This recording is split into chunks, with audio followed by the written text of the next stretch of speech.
Okay, hi, my name is Renee Hobbs, and welcome to EDC 534. It's hard to believe that it is already February 6th, 2017. I'm here with the amazing students of digital authorship, and let me just see what's going on here. I'm going to open up the gallery view, and now I see Mary, I see Vanessa, I see Olivia, I see Lourdes. I see. Who are you, J. Pina 7? Marie. Ah, Marie. Right. I see Daniel. I see both Daniels. Awesome to have two Daniels. Donna, I don't see you, but I'm hoping you can give us a voice if you can hear us. Voice, if you can hear us. Donna, not sure about that. I see Winnie, and I see Hong Yen. Donna, can you give us a voice if you can hear us? Talk to us. It'll work. And if not, you can try using the chat. You guys can open up the chat room and say hello in the chat. Hello in the chat. Donna, talk, use your, Donna, let's just check your microphone. No. So sometimes when that happens, when you come into a Zoom room and your microphone isn't working, you can leave the room and come back in, and that magically does something. So try that if it's not working. Winnie, I'm testing your microphone. Are you there? Can I hear you? I can't hear Winnie. And Hong Yen. You need to turn on your microphone and turn on your camera. Okay. Well, we don't have a minute to waste because we've got a lot of cool things going on. So let's get started, right?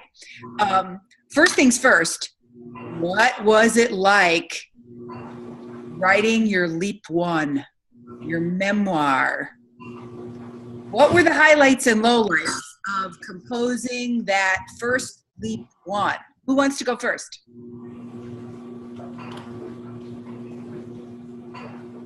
I know a lot of you did it because I saw it on the Twitter. Vanessa. I'll go. So I realized I don't write creatively that often, I guess, because I found it very difficult, and it was more of a struggle than I was expecting it to be because I have in the past written creatively. So that was definitely a hard point for me. I felt very out of practice with that. Thank you. Thank you for sharing. That's a humble and a interesting perspective, but it's really true. It's like a muscle, and a memoir is a creative writing project, right? And sometimes we don't do that. So other reflections on what it was like to write that Leap 1. What were the highlights and lowlights of that? I felt the same way as Vanessa. I was nervous and I wasn't sure if I was doing the right thing, if I was going the right path. And Mary did guide me a little bit and she helped me. So I kind of just threw caution to the wind and just went with it. So give me a thumbs up if you felt like you took a risk in Leap 1 a little bit. Yeah. Okay. So you guys know I am going to reward risk taking, right? You know me already enough to know that, right? So yeah. So it's a challenge to write a memoir, but if you took a risk, that's probably a good thing. So Lourdes, what were the highlights and lowlights for you of Leap 1? I think for me overall, it was just difficult to decide on what to write about, I think was the biggest issue, because we had some really good examples from the previous year, the previous semester. With the Christmas letter, I thought that was really entertaining in a good way. It's hard to think about media in the sense that something that I analyzed that wasn't specifically for asking my students. I actually found myself, because I asked my students to do it more than I've done it, I think. Yeah. Yeah, understandable. Mm-hmm. Wow, nice. One more reflection on the highlights and lowlights of the Leap One experience for you. Who wants to share? Yeah, Dan. Up, Dan, turn your microphone on. We can't hear you. Now, can you hear me? There we go. All right. So I actually know Tracy. She was in my cohort last 2 years ago. And so I asked her what I should write about, and she said basically just like write what you want to write about, which didn't help. But I kind of just decided to write about something that like I just randomly went off on, and it kind of helped me understand that like a lot of my creative processes come from kind of like struggling to figure out stuff like personally, and they help me kind of process that in a specific way. So that was a good idea to kind of like do, because it made me learn about myself a little bit more. Right. So thumbs up on this idea about struggling through something as a way to learn about yourself. Right? That's absolutely what a memoir, that's the genre's beauty and poetry and messiness, right? Mm-hmm. So very courageous work. I cannot wait to read them. And you're going to see that you're going to have the opportunity to read at least one of the memoirs produced by the folks in this class. Okay, so I'm going to share my screen with you. And take you to a little media production activity I did yesterday. I was, as I was rereading David Buckingham, I was interested in seeing how you guys were making sense of that through your tweets, right? So I created a Twitter summary of the David Buckingham tweets that you created. And for me, of course, the fun of this was, oh, where is it? Oh, there we go. For me, the fun of this was that it was really a curation job, right? I didn't create anything. I organized your tweets, right? But, you know, there's creativity in organizing.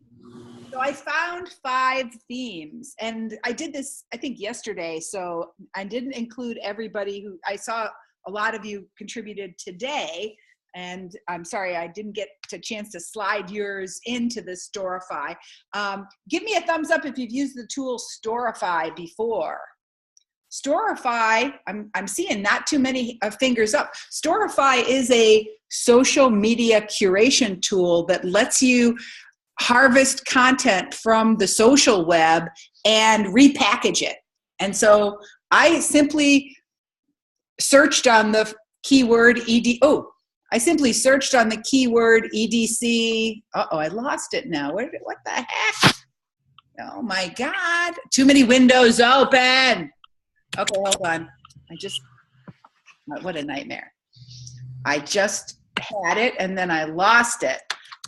Anyway, all I did was search on the phrase EDC 534, and then I curated, I looked for patterns, and I organized your tweets into 5 themes. And these themes don't directly match onto my interpretation of the Buckingham reading, but they're a pretty good start. So Buckingham starts the book by talking a lot about this issue of relevance, and that media literacy is responsive to the lived experience of children and youth that connects the classroom and the culture. And so Lulu and Olivia, Nada, Kristen, you guys contributed tweets that really linked to that idea of relevance. It was really important. Donna and Tori made important points about this idea that media literacy is not the same as teaching with media, and that there's a big difference. Donna says it in such a crisp way here. Media literacy, media education is not tech ed or ed tech, right? So she invites us to think about this passage she highlights from a Buckingham about media education is concerned with teaching and learning about the media, and this shouldn't be confused with teaching through or with the media. Of course, that is a fascinating topic because they're not completely enemies, right? Teaching about media and with media are sometimes linked in interesting and important ways. A lot of you guys, as you read Buckingham, got the angle on the idea of connecting to the reading and writing parts of literacy, right? The critically taking in and interpreting messages, and then the composing. So when we use that phrase critical and creative, we're kind of thinking like that, and some really strong interpretation syntheses on this topic. You guys also noticed, as Buckingham tells us, that part of media literacy wants people to understand the systems and structures of media's political economy, right? Including resisting commercial manipulation of the media, understanding how messages circulate and get to us, right? And understanding the economic and commercial profits that influence the creation. So those were 3 really great tweets on that. And then, of course, a lot of you commented on the claim that Buckingham made in that first couple of chapters that the role of the educator changes when students are engaged, right? And of course, that's the truly addictive nature of this work, right? And Mary, I hate to say it, but you do get the prize for this remarkable, and I want to know how you made it. It's so cool, right? So can you tell us a little bit more? This gets the prize for the best tweet of the week. I never win anything, so this is always good. So actually, just found that, just started searching Simpsons and intertextuality together, and that image actually came up, and I just grabbed it and put it in preview and annotated it, and just used it that way. So it's pretty simple. Wow. Nice. Well, I really liked it, and I really appreciate this idea of intertextuality, the way Buckingham describes it in the chapter, and the way that we think about how if you're swimming in a sea full of references, right? TV shows and movies and video games and media culture of all, and pop and high culture and news media, that of course you're going to make sense of that by connecting one text to another, that you're going to find meaning at the intersections or in the interplay between different kinds of media. And in a world pre the internet, we didn't pay so much attention to intertextuality. We treated texts as kind of like singular, one-of-a-kind things. But now in this network age, we're having a really some insight around how our interpretation and sense-making of media is intertextual. So I thought that illustrated it beautifully, and I'm really glad that you guys actually found a lot of the big ideas in Buckingham. So now let's turn our attention to some really great work that you did as you tried to wrap your heads around my friend Scott Macleod. What a guy, right? 25 years after he wrote that marvelous book, he still rocks my world, and I still get something new out of him every time I read it. So all I did here is I went through your posts and I bolded. I'm the evil bolder. I bolded some key phrases because there was some really powerful writing in here. And I think your writing, your choice of imagery, and the topics that you found to be intrigued about, really quite good. Another kind of synthesis here, right? So, Vanessa focused on this idea of being an active participant in the world of reading and writing comics. Some of you, like Nada, emphasize the history, the long history of it, the combinatorial nature. Such beautiful writing around thinking about the history of comics going back to the stained glass in a church, right? And in some ways, I really, really appreciate this reflecting on the human experience of interpretation, right? And this challenge here of trying to keep cartoons simple so that you focus on the message and not the messenger. Whoa, that is a really interesting and complex idea. I was thrilled to see how you handled it. So I was really pleased with the quality of work that you did this week. I can't wait to read the leaps. But we have to press on with some new ideas, right? So I thought what thing might be useful to do is, and I want to try to share my screen on this. Hold on just a sec. Let's see if I can select the right window. I thought one of the things we could do in our small group process is to do a little chatting about some of the broad questions that get introduced when you juxtapose Scott Macleod and David Buckingham. So I'd like to turn to these questions. Do you see them here on the page for tonight's class? What is media, media literacy, and media education? How is authorship changing as a result of new forms of communication and expression? What are the positive and negative features that characterize the relationship between readers and writers in the digital age? What is representation?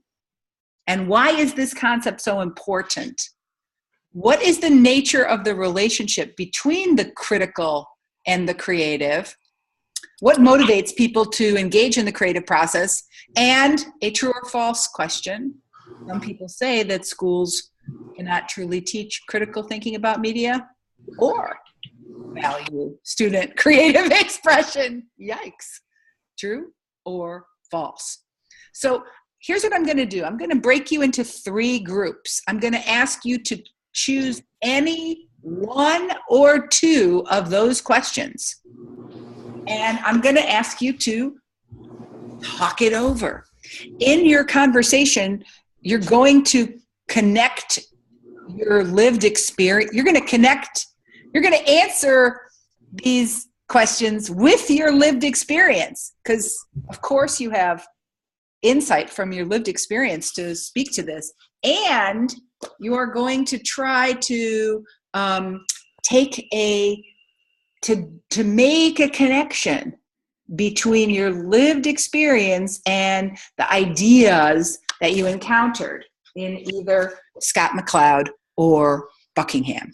All right, give me a thumbs up if you got the idea. You're free to choose the question you want to focus. You've got to talk about your lived experience, and you've got to make a connection to the readings. Thumbs up if you understand what we're doing here. Okay, we're going to do that for about 6 minutes only. I'm going to open the breakout rooms now. So here we go. Ready? Let's start. You should be getting a message saying, enter the breakout room. Woohoo, there we go. You're breaking out. Woohoo, you're breaking out.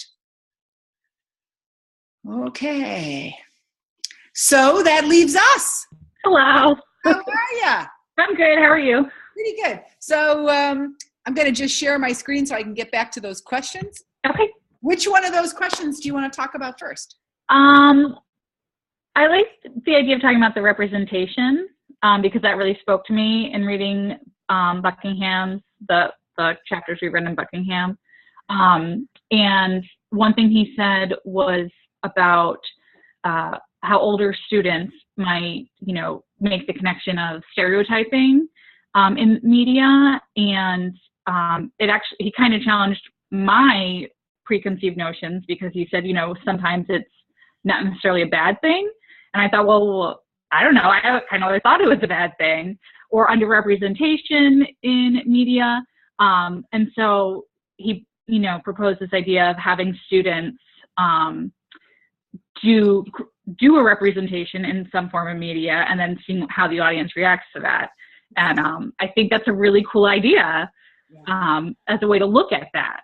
Yeah, it is a really interesting thing to read because we are so the word stereotype has such negative. It's like yes. Has such negative loading, and so he sort of when he says like you can't even tell a story without stereotyping. Right. You need to stereotype. Right. And one activity that I had students do on that topic was to I had a hat and it was like 7th graders, right? And they picked out of the hat the dumb jock, the absent-minded professor, the strong silent type, and they picked 2 or 3. Oh yeah, 3. They picked 3 slips of paper, and they had to write a story where one of them was the hero, one of them was the villain, and one of them was the victim. And it was amazing what good writing came out of that little project. And I thought it was because those stereotypes are, there's a whole cluster of stories that naturally come. Right. The dumb jock, and then when they intersected with the other stereotype, it was, I think, playful for kids. And I think it also helped them see how stereotypes do simplify the job of the storyteller. Yes, it's so true. And I don't know, I guess cliches, they come from somewhere, right? There's got to be a level of truth somewhere in that. It just, yes, there's definitely a negative association with it. I do think that the concept of representation is really, really important. And I do think that you're right that it's often only treated in a one-sided way. Like we're looking at how unrealistic something is, or how biased, or how inaccurate it is. And so to turn it on the other side, to think about what the good qualities are. Yep. That's hard to do. It's hard to do.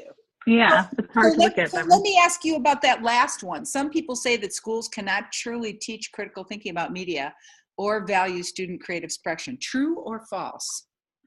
I mean, I really hope it's false. I think critical thinking in general is something that can sort of transcend subject areas. So there's media, media literacy and thinking critically about media. And then there's also thinking critically about academic writing. And I think that you can definitely teach that. So I don't see why you shouldn't be able to teach the thinking critically when it comes to media. I think it's a skill that can relate to other areas. Yeah. I hope it's an area that can relate to other areas. I think so too. Some people who are more pessimistic. Yep. And sometimes David Buckingham, he's funny because, as I reread him this week, I was like, David argues that I've known this guy for like 30 years. So like, I have my own attitudes about him, right? And I do really respect his work, right? But he will argue something and then he'll argue the opposite. Yes. I definitely got that feeling. Yep. He's trying to be so fair in how he approaches, which is challenging for me because Yeah. I do have preconceived notions. Yeah. Which I guess it's a good thing to challenge those notions. Yeah, that's it. And I get that that's a kind of critical thinking, right? Right. If you do both sides, then you've really thought it through. So I get that he does that. And I feel like sometimes there's this sense that schools can't really value student creative expression because there are risks to that. Okay. You know, that in fact, there has to be some level of censorship, especially when you're talking about children and young adults. And yeah, that's true. That's very true. Yeah. And I feel like in a way, one of the things I've been noticing about is how many assignments, and even I'm guilty of it sometimes too, you know, which is the assignment is so constrained that, you know, there's hardly any room to be creative. Yeah. Yep. So I think a lot about, you know, is there enough room here for somebody to be creative, or have you structured it so that there's really, it's just a matter of following the directions? And right. Good. And even with like grading, how do you measure creativeness? You know, it's sort of subjective. So I think that I see why it's I guess I didn't see before why it might be something that people consider, but I guess it is.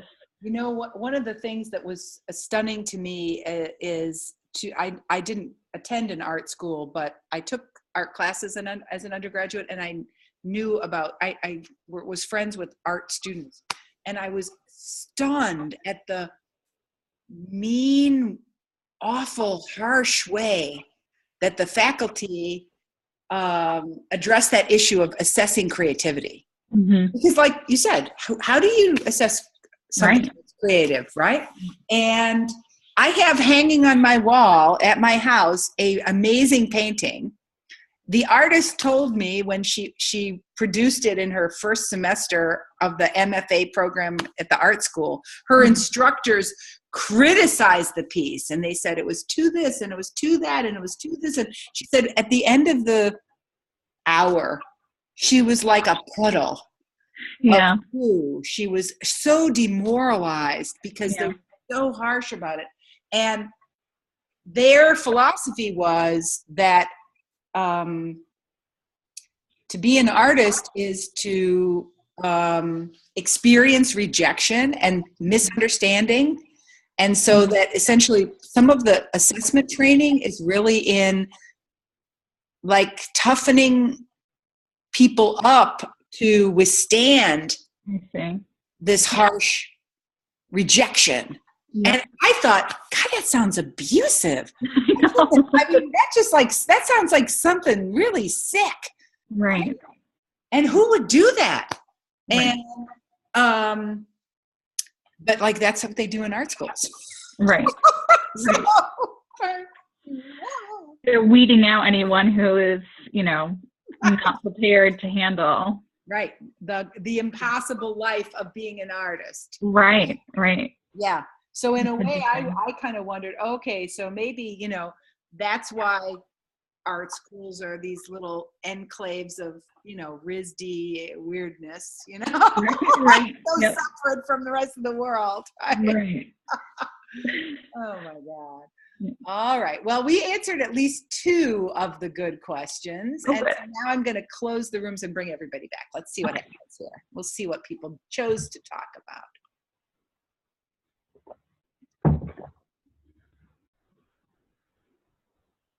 Okay, and then your job is going to be to do a little summarizing. Okay. You're going to have to think about what key ideas you're going to, if you're going to try to share with the other teams, what points you're going to make. Okay, they're coming back. They're coming back. Yes, they are. They're coming back. But the conversation is finishing. I'm going to ask one person from each team to do a little summary. So you guys are going to have to duke that out amongst yourself and figure out. Looks like you guys are breakout session 1. One is the only room that's not back. Okay, there they go. They're back. All right. So let's see. Are you guys back? Yep. Yeah.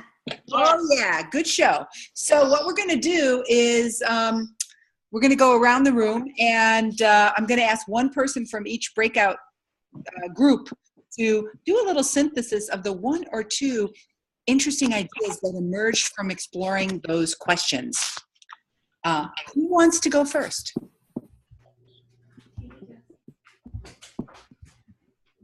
Vanessa! I'll go first. So Renee and I talked about representation, and we talked about stereotyping. And I said that I think of stereotyping or underrepresentation in media, I've always thought that as a bad thing only. And Buckingham kind of turns this on its head and says, but you know, sometimes it's actually useful.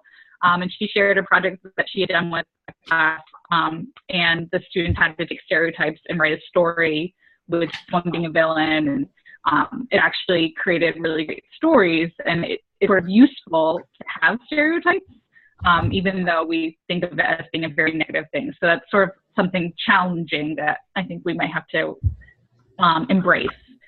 We also talked about critical thinking and how it relates to both media literacy and can relate into other areas such as, you know, critical thinking when it comes to academic research, and how we hope that it can actually be embraced in schools and creative expression can be embraced in schools. But it's also difficult because you have, you know, there are things that have to get done. There is a level of censorship when we're talking about children and young adults.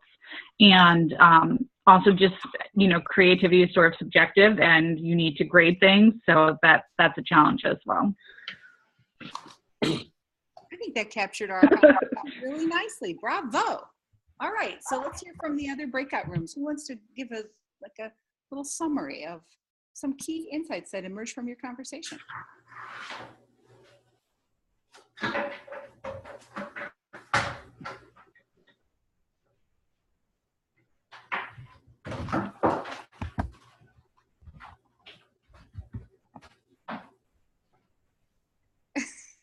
So who wants to go next?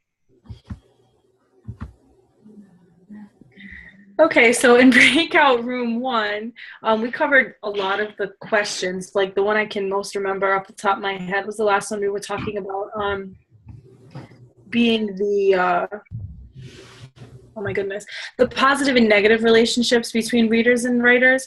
And the thing that I thought off the top of my head immediately was that it's positive, and when readers and writers get a chance to like connect and collaborate, whether it's like a workshop model or one of those, you know, like when writers allow like an open forum for readers to like leave commentary to be able to like improve or add on their stuff for next time. So they're always like on the pulse of what readers want, and they have this like interplay, which is positive and can generate a lot of creative thought. But the negative aspect of that also is that if it's the type of writer that's maybe writing in a genre that readers, because of the way publishing has been traditionally, is not seen as mainstream, or ideas, you know, seen as something that gets pushed along in the mainstream. So it just sort of gets pushed to the side. But the positive thing about the way digital media is that writers have more forums available to them as opposed to just the traditional publishing houses that they used to. So they'll still be able to reach their readers.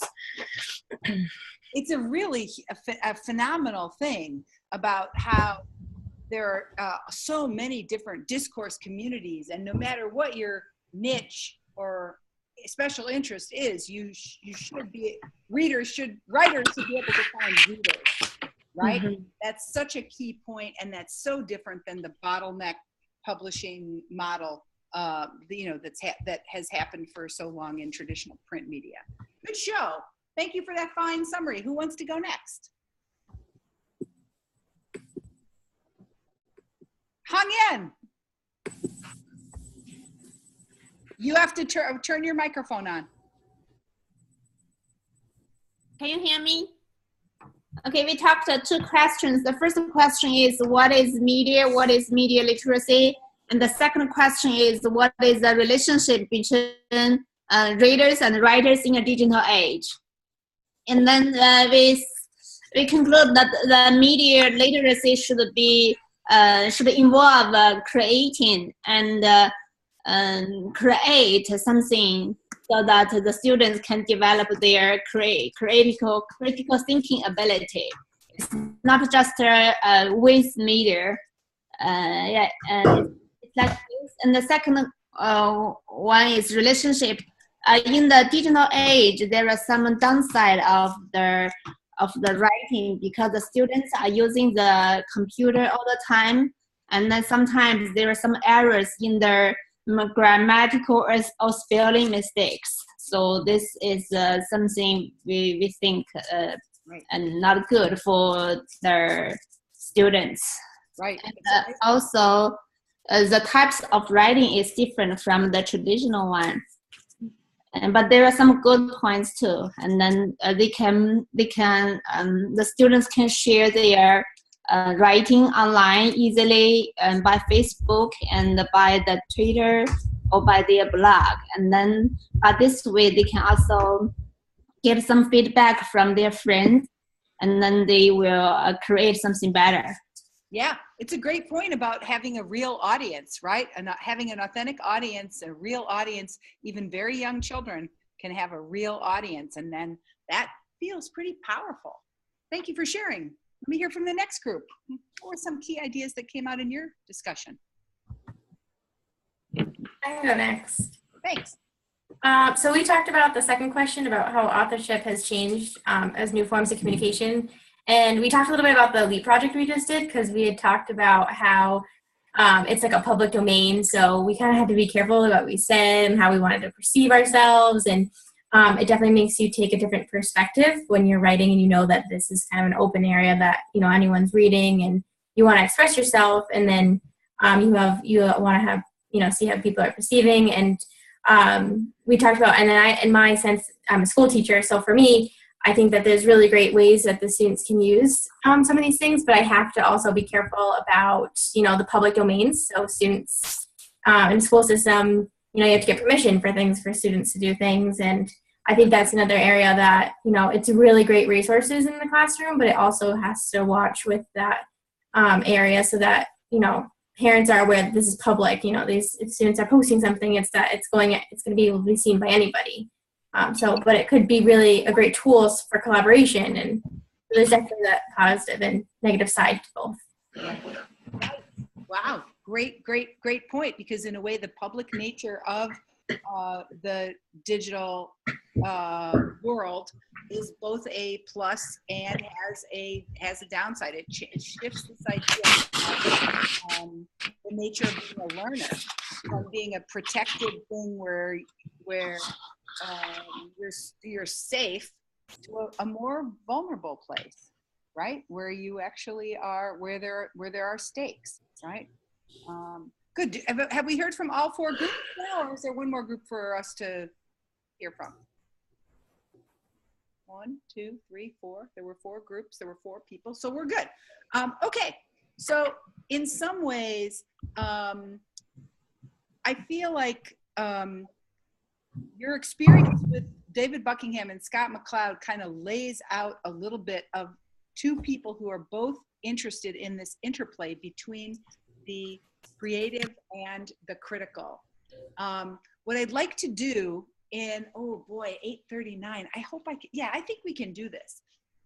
I would like to go back into those groups, or maybe there'll be new groups this time, and we're gonna try to watch 3 different short videos. I don't know if this is gonna work or not. We'll see. So I'm gonna break you into 3 groups, and I'm gonna simply ask you to watch one of these videos. Team 1, group 1 will watch video 1, group 2 will watch video 2, group 3 will watch video 3, and then all we're gonna do when we come back is a simple summary. So that the people who didn't see that film have a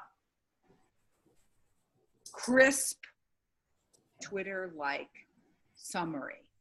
Okay, so your team is going to be responsible for producing a summary, right? And then we might have time to make connections, or maybe we'll just be reflecting on that summary. All right, give me a thumbs up if you know what we're doing next. We're watching and discussing some videos. I'm going to break you up into breakout rooms again, and then I'm going to come in. So here's how it's going to work. Breakout room 1 is Lourdes, James Anthony, Mary Wallace, and Nada. Okay, you guys, I want you to watch the first film that's listed, right? Breakout room 2, Dan, Mary, Hong Yan, and Winnie. I want you guys to watch film 2. Which Dan? Oh, Dan Riley. And then breakout room 3, Dan Tucker, Donna, Olivia, and Vanessa, okay? You guys are gonna watch the third film and then discuss. Ready, set, go.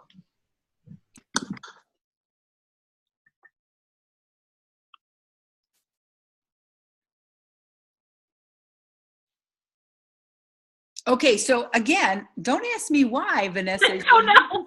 You just don't seem to want to. The Twitter or the Zoom doesn't want to let you in. So you and I are going to talk about the third video. Ready? Okay. We'll watch it and then we'll talk about it. I actually watched it before class. Oh, good. Sorry, now. Okay, so let me go to it and I'll watch it to remind myself. Which one is number 3? Oh, yeah, the Chicago Adobe Youth Voices. I got to watch the first minute to remind myself about it. All right. Yep.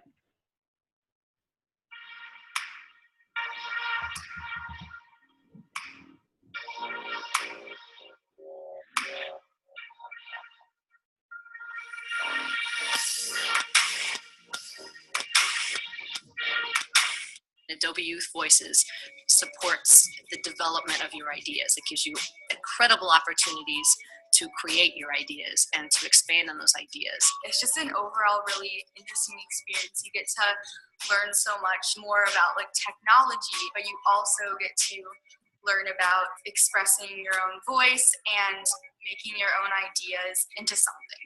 Prior to Adobe Youth Voices, we didn't have any software, so teaching them the software or even making them aware of those possible careers was kind of like off in the distance. But now, since we have the software to actually work on it, the students can see what's possible, what's out there. Students who feel like maybe I'm not good at art or I don't have those skills, they find that when they get into the Adobe Youth Voices program, where it's multimedia, where they're interacting with cameras or Photoshop, they see that their technical abilities that they might have translate really well into being creative. You can have an idea, but AYV really helps you to take that idea and make something with it. The session teach you how to use the equipment and the software in the exact same way that you can teach the kids. Adobe Youth Voices has the rough cut opportunity where students go in a project that is maybe finished or almost finished. They get feedback from other students, lots of times not even from their school. This year, one student who is not necessarily singled out in a lot of ways for his successes, he felt really proud. You could see it on his face. It was really powerful that he, just that moment of recognition, I think was great for him. They could take it in a new direction, possibly. They might have a different vision based on a critique and revise opportunity. And your project is always going to be better when you get input and great ideas and insight from a classmate. I never knew any of this. I thought the camera was just to record and take pictures and that's it. Once I learned about Adobe, I started to learn more and more. Audio. Scene 3, take 2. I like creating and helping direct the scenes because not only do I learn more about the camera usage, but I learn how to speak to people. And at first it seemed like, oh, this is impossible. But then at the end, it's like, oh, well, now I know how to do it for a real movie. I was just like, I want to say my opinion too. And now I'm not afraid to say what's on my mind. Not every high schooler is learning about Premiere, Photoshop, Illustrator. To see us, like students come in with that on our resume, you're like, wow, they know our college course that we ain't even talking yet. It felt really amazing when I was recognized for my work because I had worked hard on the poster, and I had really put a lot of my ideas and like my heart into it. So it was really nice to just feel recognized for the work I had done. Young people's voices aren't really heard, and the AYV program actually gives us a chance to speak up. I think that every person should experience that and be able to express their voice to the world and be able to create something with their ideas. To me, it was a change because it's a lot of problems in the world and not a lot of people are trying to solve them. So for us to take one of those problems and attempt to solve it, we're really changing something. We're really putting a message out there. I love being a part of the Adobe Youth Voices program. Anything that helps motivate my kids to participate and to learn and develop. That's why I got into teaching. The additional artistic support that we get from the media mentors, with them being willing to kind of come into classrooms and to really teach the creative elements. I don't know where it would be in my teaching actually without Adobe Youth Voices. Chicago is a very unique city, and I think that part of what makes it so unique is the youth. Because of the abundance of resource and people here in Chicago, the youth have opportunities to explore and express and learn from others that they may not ever get in another city. Wow, we created this, we're sharing, and I was really starting to see like what people meant by, Adobe Youth Voices.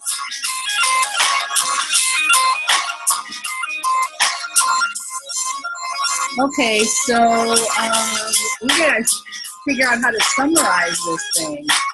How the hell are we gonna do that? What are the key ideas? For me, it's definitely the idea of expression, learning the tools to express. In the box. It's on like auto roll or something.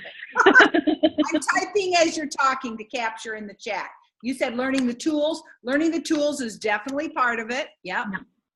And then, I don't know, I'm trying to think of the right word.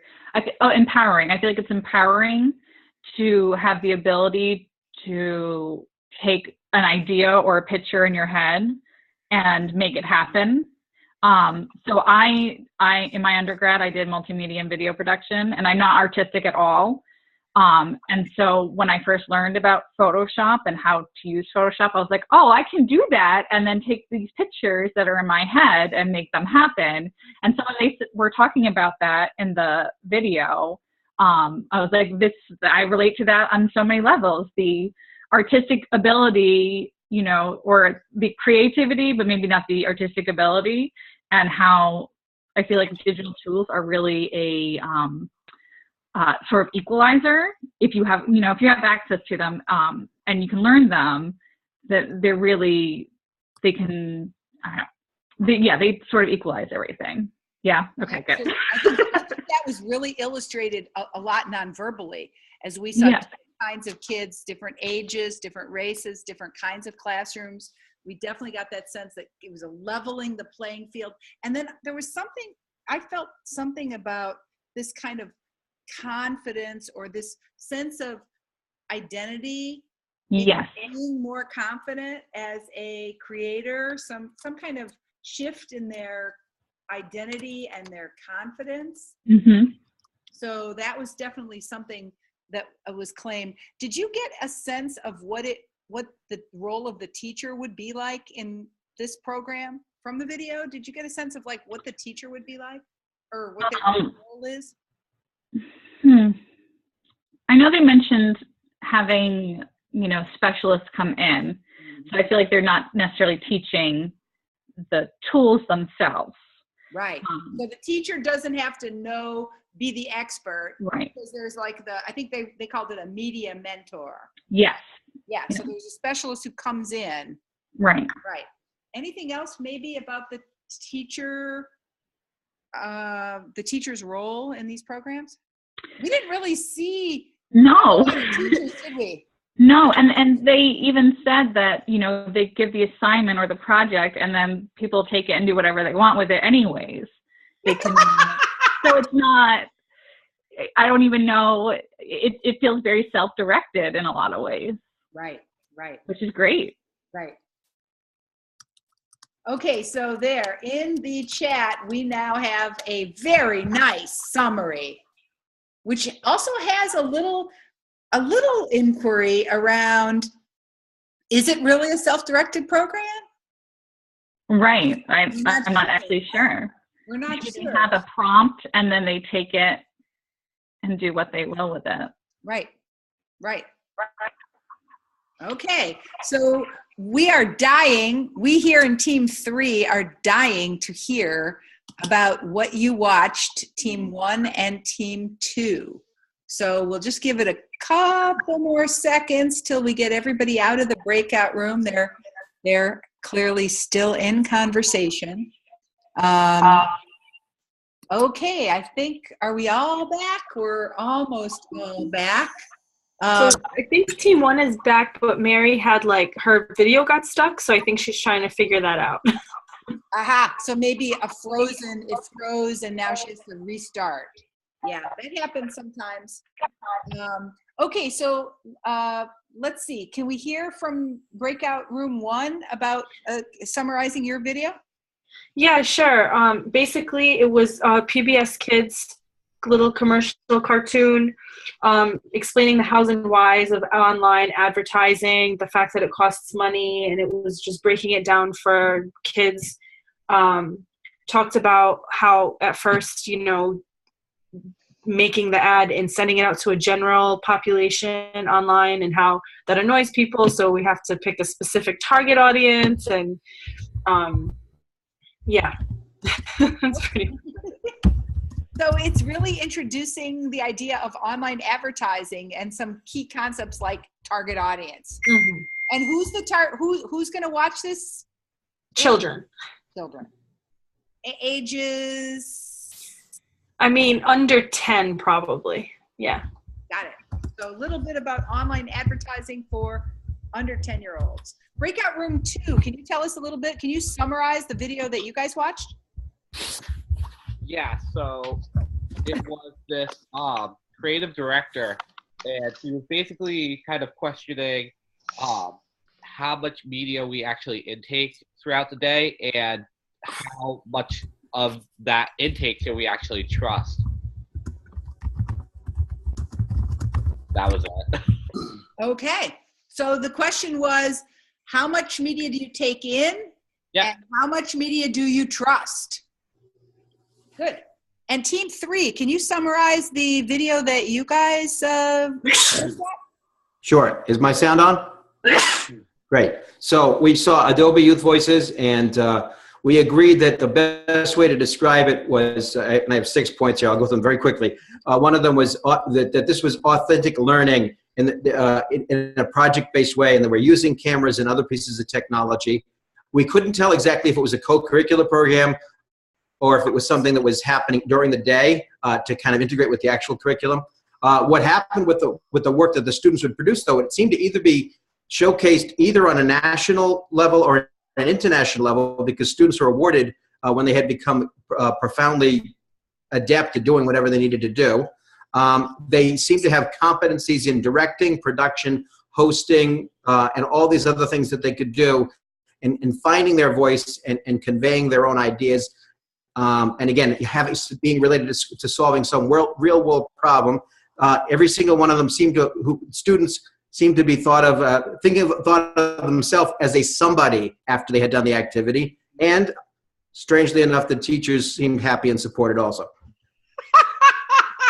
So it was a marketing video then, Dan? Well, no. The kids didn't look manipulated or controlled. I mean, they seemed to, cool. It was about their own voices. You could see that in their own particular artwork and ways that they made up different scenes and so forth, storyboards. It seemed that they really were capturing something that was related to their own lives. Nice. So actually what it is showing the power of kids having the opportunity to create media, right? Okay. So you guys are going to be having that experience all semester long, and I want to, in the 5 minutes that we have left, I want to give you the task for what's coming up for you. And so I'm sharing my screen with you. And I do want to review the next leap. The next leap is a blast.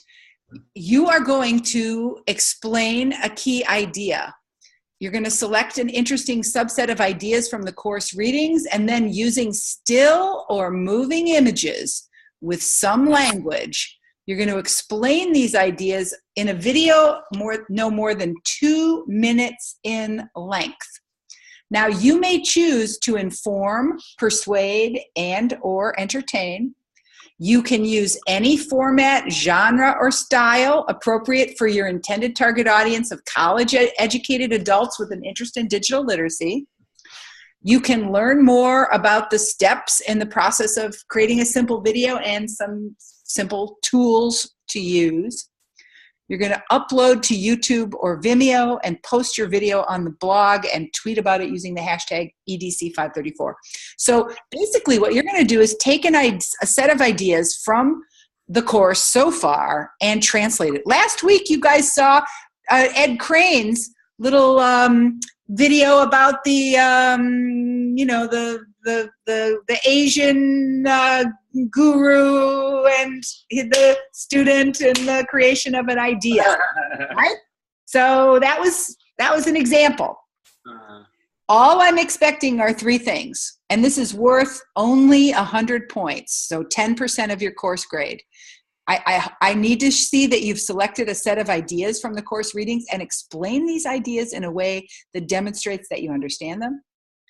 Your video needs to have a thesis statement and has to use visual and verbal modes of expression. So there have to be words and pictures. And it needs to be a relatively small set of ideas and maybe how those ideas connect to your life, your work, or your professional interests. Finally, the video needs to attract and hold the viewer interest, be well organized, and use image, language, and sound effectively to inform the target audience. So the list of free simple tools includes all kinds of really easy ones. And if you're freaking out about this, I'm going to suggest you use the easiest one of all. I think it's designed for a 5-year-old, and it's my current favorite video production tool. It's called Shadow Puppet. You take pictures on your phone, you mix it with music, and you record a voiceover. And then you press one button and it uploads to YouTube. It's the easiest way to make a movie because it's been designed for a 5-year-old. But you can make pretty sophisticated little movies because you can use your smartphone to collect still images or video. Oh. So it's quite a powerful but very simple tool, and I've also introduced you to a few others here for you, right? So you are going to get your imagination going on Leap 2. Let's see if you have any questions about Leap 2.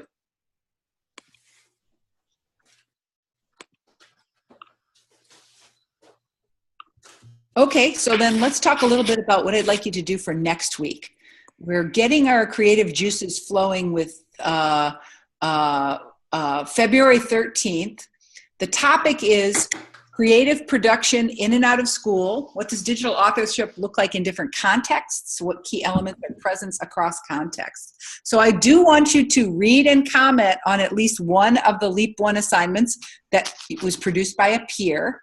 And you'll be able to do that by looking on the Twitter and or going up here to the top of the page, clicking on the main page, clicking on the class roster.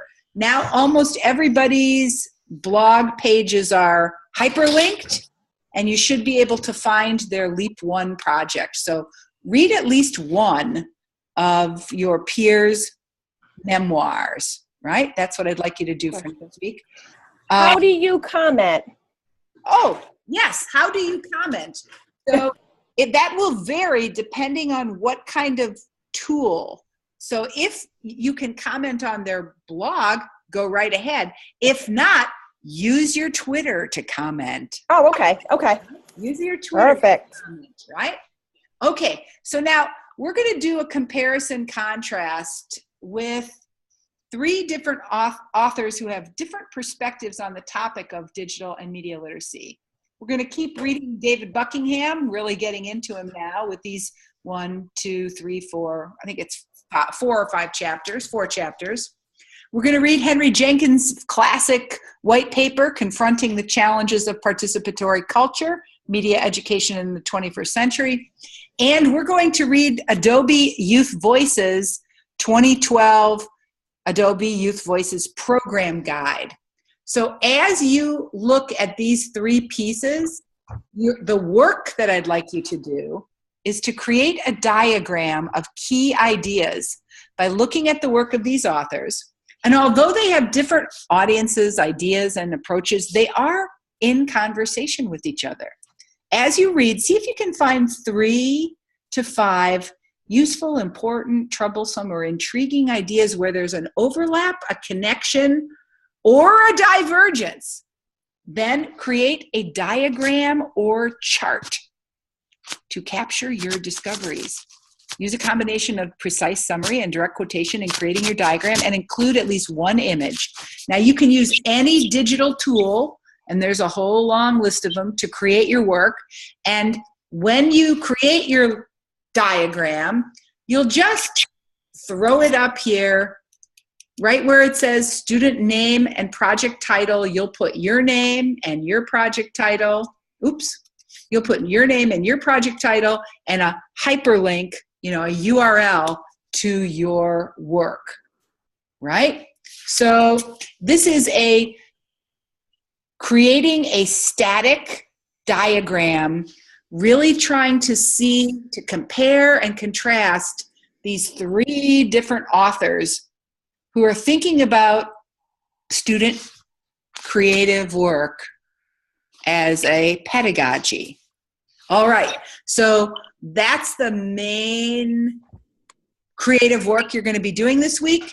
You're going to be starting to plan and get some ideas for your Leap 2, which will be due not next week, but the week after next.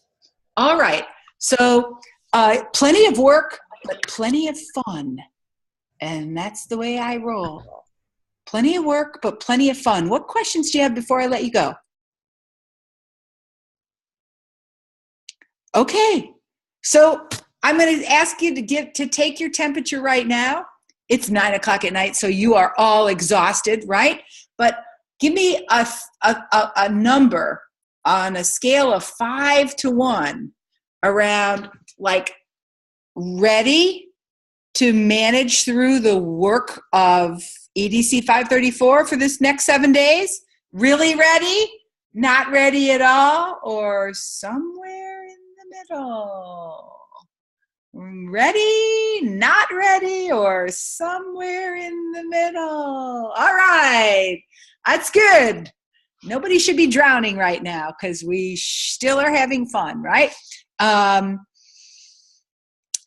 your creative juices are going to flow when you least expect it. So be prepared for that. Like, give this thing time to percolate, right? See what you might create, right?